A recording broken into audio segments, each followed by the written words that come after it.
Hello and welcome back to another episode of Tips and Tools for Recovery That Works. In our last episode, we discussed urges for what they are and what they aren't, and reminded you of the great SMART recovery tools that you can use to fight them.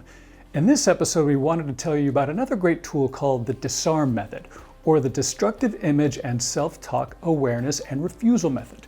The idea here is that sometimes when you have an urge, it's helpful to objectify that urge by giving it a name and independent existence outside of your own mind. Think of it as your urge avatar, that annoying character that tries to get you to do things that you feel you shouldn't do and that could produce bad results or extremely bad results.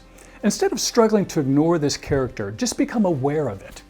And to help you do this, assign him or her a character, like the brat, the clown, the lobbyist, the whining baby, the terrorist, or sleazy salesman.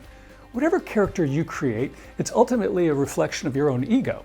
The idea of giving your ego an objective existence or agency outside your mind is not a new concept. It's been part of many spiritual and philosophical practices for centuries. For instance, in Buddhism, that external agent took the form of Mara, a demon god who visited Buddha to tempt him on the night before he achieved enlightenment. The Buddha didn't ignore Mara.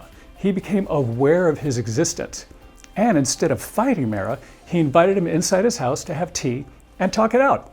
In Christianity, a popular external urge avatar is the devil, a force who continually tempts humans to give in to their baser desires, commit sin, and fall from grace. Probably where we get the phrase, "the devil made me do it." This same concept appears in Islam, 18 centuries later, in the poetry of the 13th century Persian poet, Islamic scholar, theologian, and Sufi mystic Rumi, who also spoke of awareness of urges and the idea of welcoming them in to have a conversation with you. In all these cases, the basic idea is to become aware of the destructive image or urge avatars in your mind, and instead of ignoring them or fighting them, simply exercise your right to refuse them.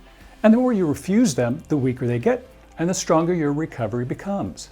Even after a lot of practice refusing them, we all know that these voices won't ever go away. They're bound to pop up like some uninvited guests from time to time.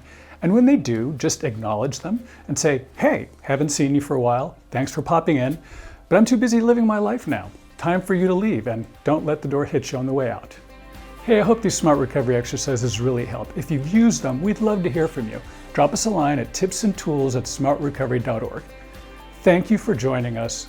Don't forget to like and subscribe to our YouTube channel, and stay tuned for our next episode of SMART Recovery's Tips and Tools for Recovery That Works.